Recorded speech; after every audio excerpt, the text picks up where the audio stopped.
Hi, thank you so much for participating in this online professional development session brought to you by Equipped, Education, Quality Improvement, and Professional Development. My name is Nicole McCaskill, and I am the Community Learning Coordinator for Equipped. Today's session is called Art from the Head and Heart, Intentionally Connecting Creativity to Young Children's Cognitive and Social Emotional Development. So during our time together, we're going to accomplish a few things. The first thing that you're going to do is a self-reflection about your beliefs and practices with art and creativity in the classroom. I'm going to explain the directions for that activity in the next slide. Then we're also going to spend some time talking about the definitions of creativity and art and what that really means for our practices in early childhood programs. We're going to spend some time talking about process-oriented art versus product-oriented art, where your beliefs and values and your program's beliefs and values align with what we know regarding best practices for young children. We're going to spend some time in artistic development and theory as some reminders of those best practices and why we do some of the things we do in our field.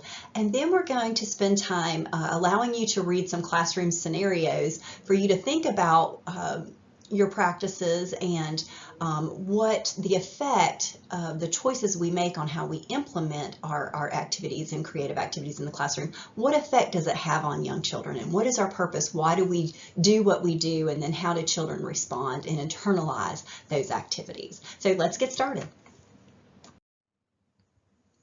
So before we get into the content, I would like for you to click the link on the slide, which is going to take you to an online survey for your self-assessment. You don't have to write your name on it. Spend some time thinking about your beliefs and your values about art and creativity in the classroom. When you're done, it's going to send you a copy to your email so you'll have it. And then after the session, you can revisit these indicators and see if the session has had any effect or impact and changes in your belief system. Or this is something that you could share with your coworkers perhaps. You might be able to spark some conversations with co-teachers or other family child care providers, or if you're an administrator, maybe you could print this off and share it with your staff and just see where everybody aligns, where do things differ, and why is that? So feel free to use this in any way that seems beneficial, but most importantly for this session, do it as a self-assessment and see if there's any change through this process. Thank you for doing the self-assessment. I hope that made you think and consider your practices and your beliefs. Did anything surprise you when you were answering those items? Was it easy or was it hard to respond? Did the answers come to you very quickly, or did you have to really think about some of those items? I wonder if you were to ask other staff in your program, if you work in a child care center or a school setting, would there be consensus across teachers? Do other co-teachers align in those belief systems? If you are a family child care home provider and you're in a home provider network, how do you think others in your network might feel about this? What about your families? If you were to ask them some of these questions, do you think they would align with your practices in the classroom and your beliefs? How do you think they might respond? All great questions, and it's interesting because people have very strong, passionate feelings about art and creativity. It's definitely something innate and part of being human, so people feel strongly about it. I hope you enjoyed it, and let's get started with the content. So this is a really great quote from Pablo Picasso. Every child is an artist. The problem is how to remain an artist once we grow up. So think about that for a minute. How many of you believe you're artists? How many of you can print, draw, dance, sing? If you were sitting in front of a group of preschoolers during group time and you asked them, raise your hands if you can sing, how many do you think would raise their hands? What if you said, how many of you can paint? Who loves to paint? Who paints really well? How many children would raise their hands? Probably just about all of them. Something happens though as we grow older. There's something that changes with our perceptions and our beliefs and our standards of what is good or beautiful when it comes to art and creativity. But I really think the goal is to preserve the idea that art really is about expression, expressing what you feel, what you believe, what you think, rather than something to be judged or to be copied. But it should be something that we try to relate to, try to understand, and something that we try to appreciate. So just keep that in mind as we move forward with the content. We're going to start off with a couple of theories that you're likely familiar with in early childhood education. We'll start off with Jean Piaget, and we know that Piaget believed in active engagement in the environment, that children learn best when they can use learning materials freely, creatively in their environment, and that really the role of the teacher is to be that facilitator, to set up the environment very intentionally, to allow children to challenge themselves, have unique and different experiences, and really be that support person for a child. Maybe ask some questions, offer some ideas and suggestions, but to really allow children to engage with the materials and engage with their peers and the adults in that environment as they learn freely. So it really is all about sensory experiences. We also know that in Piaget's developmental theory that Piaget discusses symbolic thought around the ages of 2 to 7, and that intersects very nicely with art, drawing, writing, and that creative development, because that's the age when children begin to see that symbols can reflect what they're thinking. And that's also when they really are starting to pay attention to print and letters and words, and really starting very at a basic level at the age of 2, but obviously that progressing as they eventually learn to read when they get older, is that those words and letters are symbolic of language. So let's also look at Yuri Brofenbrenner. And you can see the image on the right of his ecological model. We think about the child right in the center of this. And in that child's environment, the closest influence for that child is the home and the immediate family. And then beyond that is your school, your preschool, your childcare setting, friends, extended family, and then we move larger into the neighborhood. And of course, the model gets bigger and bigger into the community and where the child lives and culture and time period. But ultimately for us as teachers, we really need to think about whatever we do in the classroom, that we're always thinking about that individual child first in the center. What does this child enjoy? What is this child asking about? What are they interested in? Or if they're not verbal yet, you're observing that infant and toddler. What are they doing? What are they doing over and over again? What seems to attract their attention? And then we think about who's in their family. What's important to this child? What does this child know and understand and feel comfortable with right now? And where's this child from? What is the child's background? What is their culture?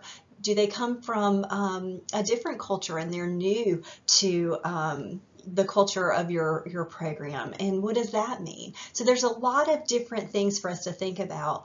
And ultimately, when we think about art and creativity, we really want to think about young children and the importance of making sure that it connects to the child, with the child, that it's real and relevant and meaningful to them.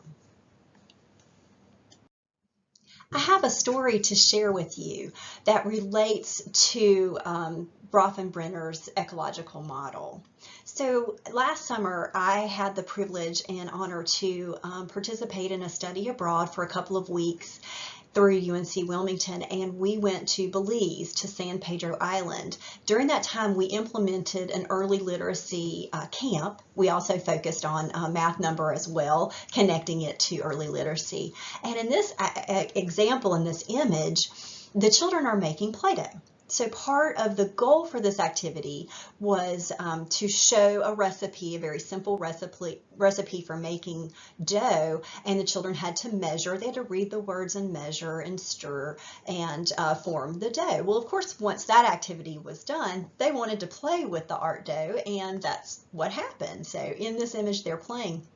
What was interesting for us as Americans coming over to implement this activity, of course, we had our lesson plan, and we were having a great time and the children are enjoying themselves. But sort of what surprised us is we noticed that through their play, many of the children were making tortillas, or they were pretending that they were making fried jacks. And fried jacks is part of the Belize culture, and it's a food that you might eat at breakfast, you could eat it at lunch or different times of the day. And we were just really amused by the fact that, we go in with this sort of cognitive mindset, and yet at the same time, the young children are reflecting back to us their culture. They're doing what they see their families doing. They probably have made the tortillas or the fried jacks at their home. So they're just doing what they're accustomed to. It was different for us because it's not necessarily a part of the American culture. So it was just interesting to see that play out from a different perspective. And it really goes to show how important it is to think about the child's culture and the activities that you do. What does that mean for them? The other comment that I would like to say is the appreciation as a teacher and a facilitator to really be open to observe children. And, it's so easy for us to be focused on a pre-academic skill, or we want to teach measurement. We had some older children who were in primary school, and so we had conversations about fractions and some things like that. So it's so easy for us to get very focused on these goals that we want for children. But I do think it's so important for us to step back and just watch and listen to what they're doing, and how are they being creative, and what are they saying to us through how they play. So the next slides that we go over are going to go over some terms and definitions about what creative means, creativity, what art means. And this information came from the Fairfax County Office for Children on an online webinar that they had. Unfortunately, I just recently checked and that is no longer available, but I thought this information was interesting as we look at art and creativity in the preschool classroom. So what does it mean to be creative? What does that mean? It means that you possess the quality to be creative, or you have this power to create. You can have an ability to make new things, or think about new ideas. So that's what being creative is. The next definition is creativity. I really like this definition. The ability to transcend traditional ideas, rules, patterns, relationships, to create meaningful new ideas, forms, methods, have originality, progressiveness, or imagination. So that's what creativity is. Again, that is the exact opposite of replication or duplication. So when we talk about process-oriented art and product-oriented art, I think this definition is key and critical to think about young children and what we need to inspire creativity for them. So what is art? What is that definition? It is something that is created with imagination and skill. It's appreciated, it's beautiful. It could also mean expresses important ideas or feelings. And art is simply works that are created by artists. The paintings, the sculptures, the music, the books, literature, dance, whatever is created by an artist. And when we think about creativity and art for very young children, I do think we need to think about it in a different way than we do for older school agers and adolescents who might be learning crafts, they might be honing specific skills, they might be learning different types of art, and all that has a time and place. But for very young children, art really needs to be fun, messy, explorative, experimental. We need to introduce them to different types of media and just let them be free with it. I think it's important that children make choices, be spontaneous. They can do art fast. You'll see children running over and just scribble something and just run off to dramatic play. Some sit there and take their time and spend a lot of time doing it. Some do it more often than others, and all of that is okay. And it's perfectly okay for them to do it when they want to do it. They can stop, they can throw it away, they can keep it, do it over again.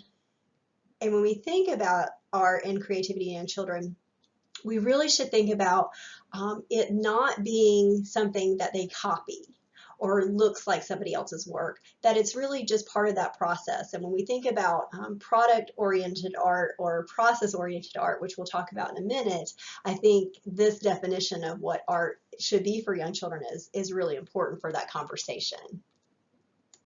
When we think about those definitions of creativity and what art is for people and young children, let's consider what we see sometimes in early childhood classrooms, and that is product-oriented art. Here is an example of product-oriented art. One of the things that you'll notice is that they're obviously penguins, and they all look alike.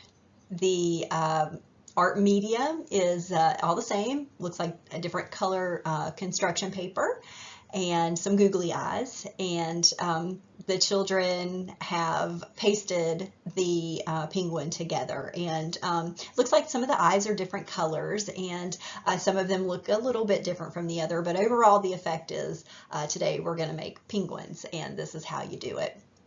So that product-oriented art is it all looks very similar, and the materials were pre-selected by an adult and given to the child to follow the adult's model.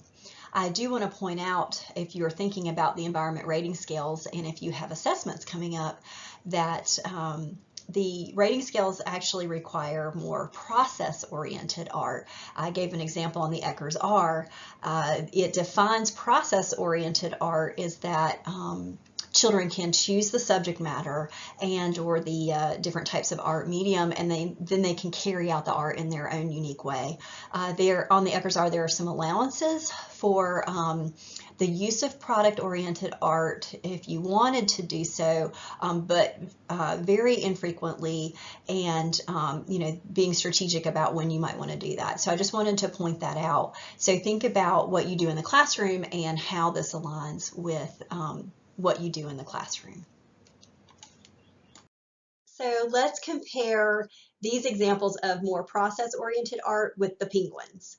So you can tell that the teacher is important in this process. The teacher has chosen different types of art media for preschool children. These are examples of preschool children's artwork. And children can freely express themselves, and they can use a different type of material. They can mix colors together. They can do it in their own unique way. I think also it's important to think about how teachers set up the environment to invite children to experience things. And when I think of art, I love to see beautiful areas set up for young children that really just sort of speaks to them and calls them and says, come try this out. So you can look at the clay, the real clay, and the tools for children who are older 3s, 4s, and 5s in a mixed group setting, that one on the far left. It really sends that invitation. And then the bigger picture of the markers, I think it's fun that there's paper out on the table, and you've got some highlighters, which are really bright and vibrant, but then there's some small markers and some tape and some note cards. So children who might be learning to write or wanting to practice letters or just draw a picture have a different experience. What's it like to try to draw a picture on a smaller size index card than a big piece of paper? It's different. So what do I have to do and think about to make it different? And I also wonder if the teacher put the tape there to reduce frustration. So sometimes when children are writing and drawing, the paper slides across the table because they don't quite have all the skills to put their hand where it needs to go to make the paper not slide. So I think maybe the teacher was very thoughtful through her observations or his observations that the paper, the tape could come in handy for that. And in a Reggio Emilia inspired program, you might see art areas that are set up like this with really an eye for the aesthetic, for beauty, introducing children to colors and how they work together. I like how the colors are matched together with the paper. On the left, you have markers that match the same color as the crayons. So children begin to bring in those concepts of different colors and being able to describe which color is which. So I just thought these were fun to show. We know that there are some very key differences between our infants and toddlers and our older preschool children who are ages 3 through 5 or 6. So I think it's important that we think about infants and toddlers and what these early beginning experiences with art media means to them. So let's spend a little time discussing that. So here's a list of things to think about for very young children in art. I think to just summarize all of this information, probably the key points are that very young children require a close supervised situation because they do tend to put things in their mouths. We want to make sure that the art materials do not have any choking hazards that they can get to by themselves. Sometimes we need to modify the experiences. This image is an example of children learning to draw or paint, but the teacher has chosen to use colored glue sticks to start off with. And the glue is sticky, it doesn't run, but it has different colors. So think of a toddler having small hands, not well-defined small motor skills yet. They can hold the glue stick and move it around before they pick up that paintbrush, before it gets messy. So this could be a good introduction. Thought it was a great idea. And I think those modifications are important. I think another consideration too is thinking about not having infants and toddlers using food for art. I think it can send a mixed message. We want them to know that food is something you eat. That is something you put in your mouth, but art materials or different types of play materials are something that we have a purpose and a use for. With that said, we also have to be careful with our language when we work with them because we know that very young children put everything in their mouth. So when they do art, we want to avoid all the no's, don't stops. So we want to set it up so they're successful, it's well supervised. When they go and put the glue stick and they want to taste the glue stick, we make that comment of, oh, the glue sticks for your paper. See, we put that in paper. And then maybe a conversation about we put food in our mouths so that the art process is positive and not something with a lot of negativity to it. Let's pause for a minute. Allow you to watch a short video clip of a teacher facilitating an infant's first experience with paint. Ooh, blue-green paint.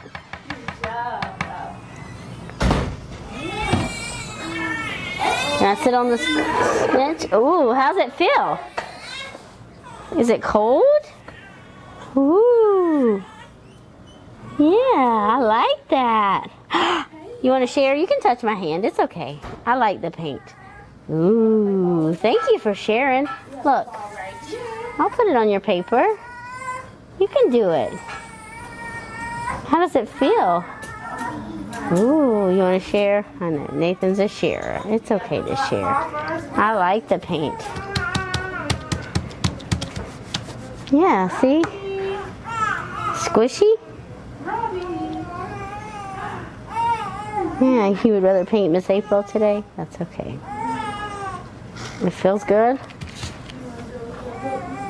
Look. Woo! Can Nathan make a hand? Woo!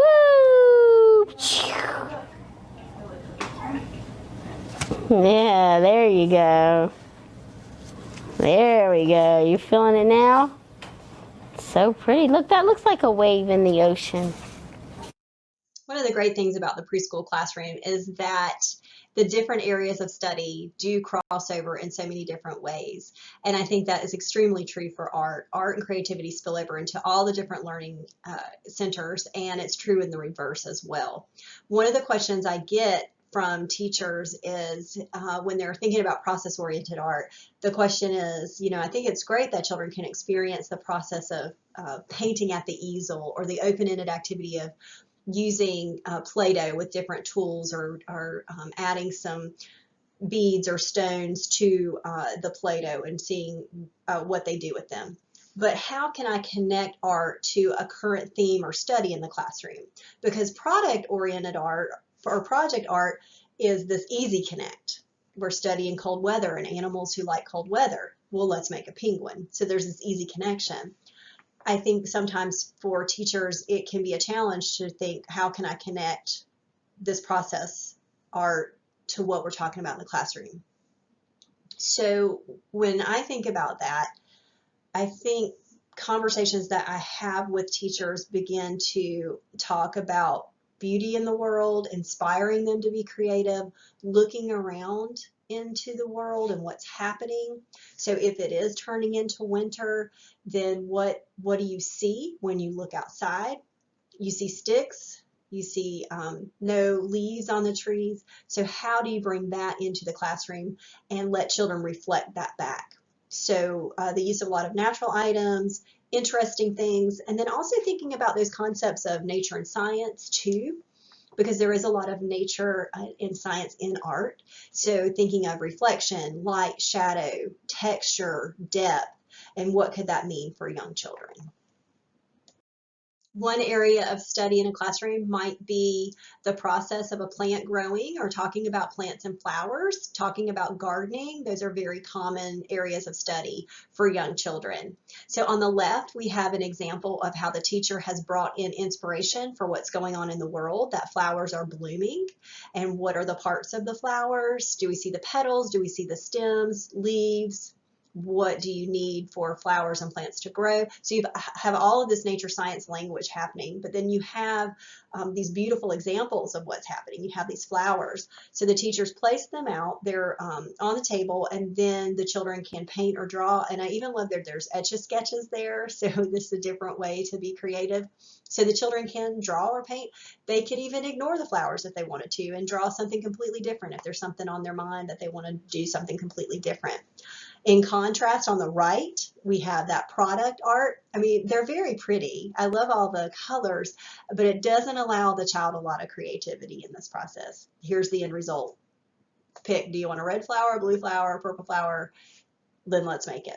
Now, definitely both offer children the development of skills, fine motor skills, learning how to cut, glue, color, that type of thing. So definitely there's value for both. It just is that conversation of what really speaks to children and their creativity when we think about their cognitive development, and then soon we'll talk a little bit later about that social emotional development as well. So two different ways to connect the theme, one more process, one more product. Here's a couple of nice pictures of process-oriented art in the larger classroom environment in a couple of programs in North Carolina. The one on the left, I wonder if that classroom uses the creative curriculum, and I wonder if they're doing a study on buildings. I'm not sure. It could be anything, but that's what I wondered when I walked into the classroom.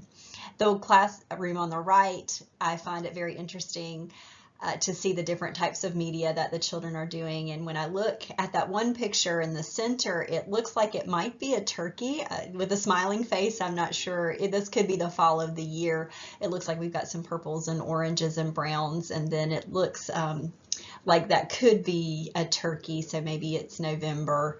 So you can see that the children are able to do this art in their own creative way, but there is intent and purpose, and there's likely some larger conversations and themes and discussions that the group is having related to lots of different activities. This is just reflected in art. We know being creative is a sensory experience, and this teacher has set up a lot of sensory experiences through art. There are different herbs that have been collected, and you can see that the children can take those herbs and pull them off and grind them up to make some spices. We have lavender and some rosemary, like different scents that they can work with. They can also make Play-Doh in this classroom, and then they take the natural items and the herbs that they've ground up into spices and put that into the Play-Doh, and now they have Play-Doh that smells really good and has texture, and children were a part of the process from start to finish. It's a great nature science activity, and then you have Play-Doh that then turns into art and a sensory experience, hitting a lot of different areas in one activity. When we think about modifying activities to meet the needs of infants and toddlers, as well as preschool children who might have some developmental delays or some special needs, that modification is extremely important. This is an example of how to bring nature science into a classroom when children like to mouth everything, or that the materials are fragile and they might break off pieces and put them in their mouths and they become choking hazards. So on the left, we have some flowers that are put between two pieces of contact paper, and it looks like they made butterfly wings so the children can wear this in dramatic play. But this could also be used to inspire children to talk about, have those conversations about plants and plant life, and then you might see that reflected in their artwork later. later. I love the picture on the right. These are the Christmas ornaments that you can buy at craft stores, and you can put different things in them. So this teacher put natural items in there so that very young children can look at them, shake them, study them without it being a hazard in the classroom to be a choking hazard. We talked a little bit about art and thinking about reflection, shadow, texture, depth. And in this very young toddler classroom, you can tell that the teacher has set up a lot of creative activities that could inspire art. There's music, there are invitations to hear different sounds. You've got the spheres that are metallic and are mirrored, so there's different types of reflection and distortion that occurs. There's a light table, so children can see shadow and light and transparency at a very young age. And how easy or simple can you get than the one in the middle on the bottom and just using some pots and pans and making some noise? I mean, if that isn't classic infant toddler, I don't know what is, but it's a great experience and it drives that creative process for them. It's free and it allows them to explore. And then there's just beauty in different centers, like we have a plant that is in the cozy reading area. So as very young children are learning about books and learning how to read, there's this beautiful plant to also look to as well to make them feel calm and relaxed. It's an invitation. Come hang out here and check out a book. So we spent some time talking about process-oriented art, project art, and what is creativity and art for young children. So we'd like to switch gears now to think about how art helps with children's cognition and cognitive skills and the studies and theories behind that. So if you would take a minute, it might be a good time to take a break and come back and click this link, which links to YouTube. It's a short video clip about the 7 stages of children's writing and their development. And it also has some helpful hints about early literacy for young children. So take a few minutes, and then when you're done with this, advance to the next slide, and we'll discuss this a little more. I hope you enjoyed that quick video clip about the development of children's writing and drawing. We're going to dive into some research and theory just a little bit more related to that as we talk about how art can affect children's cognitive skills. So these quotes are from Lowenfeld and Britton, and I just love them. The first quote is, "Art is not the same for a child as it is for an adult. For a child, art is primarily a means of expression." No 2 children are alike, and in fact, each child differs even from his earlier self as he constantly grows, perceives, understands, and interprets his environment. A child is a dynamic being. Art becomes for him a language of thought. So I just think that's great because it really does bring in some cognitive development. It also brings in that emotional piece for young children too. So Victor Lowenfeld was a professor at Penn State and also an art curator. And he believed in children's growth aesthetically, socially, physically, intellectually, and emotionally. And all of that was reflected in their art. So Lambert Britton studied the creative processes in human development, and together they gave us these really, really beautiful quotes about how children process creativity. Lowenfeld actually theorized 5 stages of art development, and we'll talk about that.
details.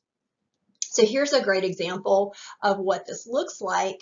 We see scribbling, the pre-schematic stage there on the left, moving up to the schematic.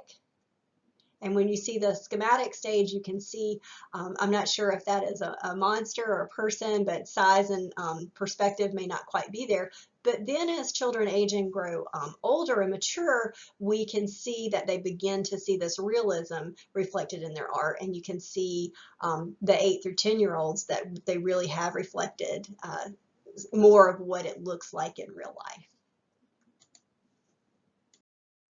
In the pre-schematic stage, you will see figures and different things that resemble shapes all over the page, kind of randomly placed. As children move into that schematic phase, you'll see that their drawings all follow a baseline. There's not depth and perspective yet, but children have figured out that gravity holds us in place and the house should be down on the ground, the people are on the ground, the grass is on the ground, but the sun stays up in the sky. But for the most part, things are down on the baseline. And then when the realism phase starts, we can see that there's a lot of details added, that children are really paying attention to details. There's depth perception. So in this image of the castle, we can see that the trees are more up front, the castle is in the back, the moat is sort of in the middle with the drawbridge, and then in the very front we see maybe that's a princess and the knight very down on the bottom of the page. So you can definitely see that depth. It's around 13 to 16 when children make a decision on whether drawing is a skill they want to possess or not, and they start being critical, self-critical about themselves. So that's interesting to think about, particularly for you who teach adolescents and what that means. I can't tell you how many times I have talked to teenagers and they'll make comments like, I'm just not creative. I'm just not that creative. I don't think I'm a creative person. When really it's just allowing yourself to be creative and being okay with what it is that you make and create, I think a lot of times. I think this could be a great activity for high schoolers. When people begin to understand the stages of drawing a person and what that looks like, you can begin to see children's artwork through a different lens, and you can figure out where they are on this continuum of development. So, of course, we start off with that scribbling phase there on the left, and then we start noticing that young children will draw shapes. They may not be clear and precise, but they will begin to do things that resemble shapes. And one thing we'll notice when we look at their artwork, that a circle might just be a continuous line in circles, round and round and round, almost a shading. And a square could just literally be just where they shape the marker and it looks like a square, though it's not 4 exact lines like that. As we move forward, you start seeing that shapes are put together. And then we have at the 4th stage where you have these mandalas or suns, crosses, X's, and circles put together, and then that sort of comes together. And I have a kindergarten teacher and she calls this egghead people. So you see the head, and there's not much of thought of a body there, but you know, your arms and legs come out from your head, moving to that last image there on the bottom right of what looks more like a human figure with the torso and limbs. So I think this could be really cool for your high school students to go in and into a preschool classroom and look and say, oh, this group of 2-year-olds, they're pretty much scribbling, but that older 2 over there, it looks like those scribbles over there are actually starting to look like circles. And then they go into a 4-year-old classroom and they might say, oh, I see a lot of those mandalas. Looks like we have a lot of suns here. Look at all the circles and the X's. Or here's some egghead people. And here's an example of those scribbles that look like shapes.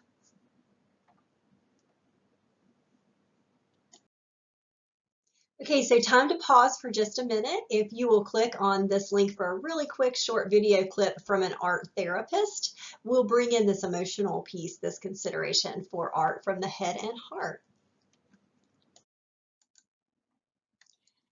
So another theorist and researcher is Rhoda Kellogg, and she researched children's art and literally studied like 100,000 young children's drawings with pencil, pen, crayon, and brush. Can you imagine going through all of that?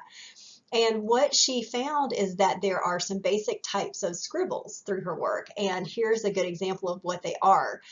It's interesting when you start to really take the microscope and break this down, you really begin to see the importance of what children are doing and what, as the art therapist said, adults sometimes think, oh, they're just scribbling, they're just, wasting time doodling, it's not very important. But when the reality is, it is that precursor to beginning to learn how to write, and it develops their fine motor skills. It gives them confidence. It shows them that they can be creative, and it also connects to that ability to know and understand that symbols reflect some type of language in written language. And when you're talking to your high school students and they're considering art and activities, they're looking at children's artwork, you might ask them to look closer. What do you see? How old do you think this child is? Where is this child in their development? What is the artist trying to say here? What's the story too? So there's both things. There's this cognitive early writing development piece that we can look at, and then we can also consider, how's this child feeling? And maybe we have the opportunity to talk to the child and ask the child, what are you creating? What are you doing? I see a lot of X's and mandalas, and I see something up there that looks a lot like a sun. I wonder if that was the intention of this particular young artist. So now we can connect and think about art from the heart. We've spent some time talking about cognitive development. Let's think a little bit about the emotional piece and what art means for that. Here's a great quote from Hans Hofmann. And it says, a work of art is a world in itself, reflecting senses and emotions of the artist world. That is so true for very young children. We know that they express those feelings and emotions in what they create. So often we may not know or understand all that a young child is experiencing outside of the classroom. Sometimes even inside the classroom we may not know or understand. I'm sure you've experienced this yourself as you teach teenagers and wonder if the emotions and the feelings that you're seeing in your student is typical. Something has changed. Is something changed in the life of this high schooler? And you can see those changes and wonder, what's going on here. So for teachers of young children, it is really important to be observant and reflective. Watch, see what's happening, ask questions when appropriate, and then also look at their art. What are they doing? What are they trying to tell us? Now that you have spent time considering art and creativity in the classroom through the lens of theory, development, and process-oriented art and product-oriented art, it's time to pause this presentation and do an activity. You'll notice on the slide there's a link that you'll click that will take you to a Word document. You can do this online or you can print it off. Either way, you'll read a scenario. You'll notice that there are different age groups, and for each age group, the child experiences a process-oriented activity and a product-oriented activity. At the end of the document, there are 3 pages that go over the 3 different scenarios with questions. You'll put your answers on those sheets, and that will be what is uploaded to the online evaluation, just to illustrate the time you spent on the activities. On the activity sheet, there are specific directions, so you can just read along, follow those directions, and consider what unique perspective and unique needs that all children have, and what that means for planning activities and how we might need to modify the activities or think about how we facilitate them in the classroom so that they're appropriate for each unique child. I hope you enjoyed the activity. We'll touch base in a few minutes. This activity should take you anywhere from 20 to 30 minutes to complete. As you did the activity, I'm sure you realized that for each scenario, the child experienced process-oriented art and product-oriented art, and the child also had some unique circumstances going on. So for our toddler, that child had mild hearing loss due to ear infections and may not have been feeling so great that day.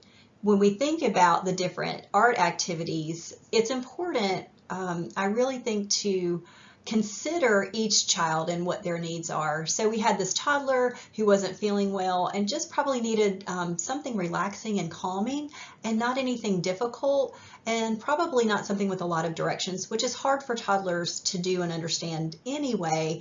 And if you have a mild hearing delay, that can really be frustrating because you just might not be able to understand what those directions are. That's also true in our second example for our 4-year-old who is excited and wants to go on a field trip and is just can't wait to go to the Children's Museum and just wants to do some art to express that happiness and that the excitement of that feeling of going somewhere that you've never been before. The product-oriented art of making a school bus or a bus for the field trip might not work for every single child because we don't know what's real and relevant for each child. If your class has been on a field trip before and they have been on a bus, then that might work for them. But if you have some children who have never been on a bus before, they might not quite understand what that means. Some children may have been exposed to buses depending on where they live and what transportation options are available in that area. They might have an idea of what a city bus is. That's usually not yellow, which a school bus might be. And then we have some children who are very familiar with different types of buses. They might have older siblings who ride a school bus, or that might be their common mode of transportation. So we have a range of considerations. And as we think of our activities, I guess we just can't assume that every child is going to have that same perspective and that same knowledge base, particularly if they've only been living in this world for 3 or 4 years. They just don't have all the experiences, life experiences that we as adults have. And then finally, that 2-year-old who has just moved to a new culture and is in a new home. The process-oriented art allows that child probably just a moment to breathe for a second in a stressful situation, that therapeutic emotional experience that a sensory or creative experience offers for young children. Just a little bit of respite time. In the product-oriented art experience, it could be very frustrating for a child who does not yet understand the language and is learning the language, but may not understand complex commands and directions at that point in time. And the other thing, it's important to note that not all children live in the same types of structures. And when we do an activity that only allows for one example, it may not be real or relevant if they do not live in a house that has a roof and a chimney. If they live in an apartment or a mobile home or a different type of structure, then this activity may not connect with them in that same way. So there's many different considerations, but I just wanted to point out that when process-oriented art is open, children can explore and reflect their world to us. When the activities for art and creativity are very structured, it sort of puts everybody in the same box. And what we know about young children is they are all not in the same box. They're all unique and different and dealing with different life experiences. And we need to honor that and respect that and celebrate that with them. As we plan for intentionality in the art that we offer young children, it is very much a time for us to really think about each child in our classroom and what do we want them to gain from these experiences? How will it support their social emotional development, and how does this support their cognitive development as well as their physical development, such as their fine motor skills? There's much to consider when we think about all the activities we implement in the classroom. I think one question that stands out to me is one that a mentor teacher told me when I first started teaching. At that point in time, I tended to do more product-oriented art in the 2-year-old classroom, but I was becoming frustrated with the time that I was spending cutting things out and just a lot of time, and the children didn't seem as interested in it, and it seemed like I was sort of making it for them. So at that point in time, I just didn't have a lot of knowledge or understanding of what a 2-year-old really needed from an art experience. And that mentor teacher asked me a really great question. She just said to me, "What do you want the children to learn from this?" And that made me step back and kind of reflect on what I was doing. And I was like, I don't know that I can answer that. I'm just doing this because I think this is what I need to do, or what I think parents are expecting of me, rather than, what does this mean for young children? And once I sort of flipped my view, I really changed what I did some research, and learned more about the process, and my activities became more creative. So as we think about that, what do we want children to learn from this? How do we support their creativity? Are they practicing some skills, yet doing it in a fun and interactive way? And do they have a lot of choices? I think one other great question to ask is, does this activity require a lot of instruction from me? Or if I set this up, can the children just go to it and sort of do what they want to do without a lot of intervention or instruction from me at that point in time? And of course, is it fun and is it safe? Once we think through those processes, I think that planning for art and creativity is much easier and definitely more enjoyable for young children.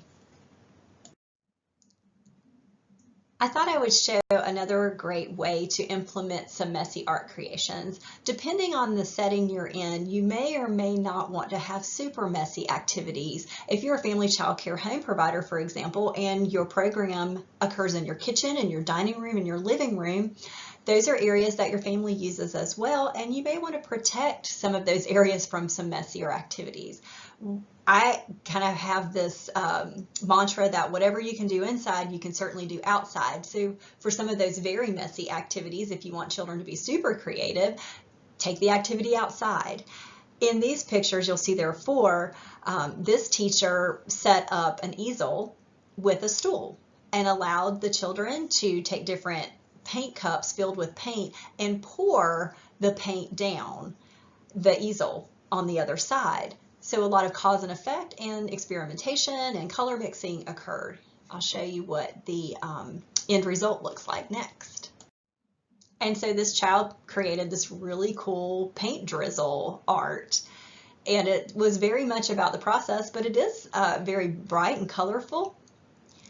When we think about our interactions during this time period, when children are doing an activity like this, I think it's just so much fun, and I can imagine that the children are laughing and are excited about the activity. I imagine it gets pretty messy too. As a teacher, there's many supportive things that we can say rather than making judgments about their work, just by observing what they're doing. I see you're pouring the paint down the side. Tell me about what happens when you start up at the top. What's happening? I see you have some orange paint and some yellow paint, and tell me what's happening as it runs down. So open-ended questions and just making observations like, wow, you chose a lot of different colors on your art. And then another child, it might be, wow, you decided to paint with only black paint and white paint. Look at that. No judgment there, just observations, pointing out children's work, and then supporting their emotional well-being just because you're interested and you're asking them questions. What if someone had said to Dolly, paint a picture of a clock and make it look just like mine? Would his work look like this? And if someone had told Eric Barnes, paint a picture of dancers and make it look just like mine, do you think Sugar Shack would look like this? And for Van Gogh, A Starry Night looks like this. And what if Rosalia Torres Weiner had believed that art only belongs in museums? Would she have created an art truck that she takes all around to teach children the joys of art? The next slides are resources for you. Feel free to take your time and click on those resources when you are interested and have time to process them. There are several resources that are not just specific to art, but also deal with concepts related to supporting dual language learners, positive guidance, and implementing appropriate activities in all areas of your classroom. We hope you enjoyed this presentation, and thank you so much for joining us. Good luck to you as you go inspire greatness.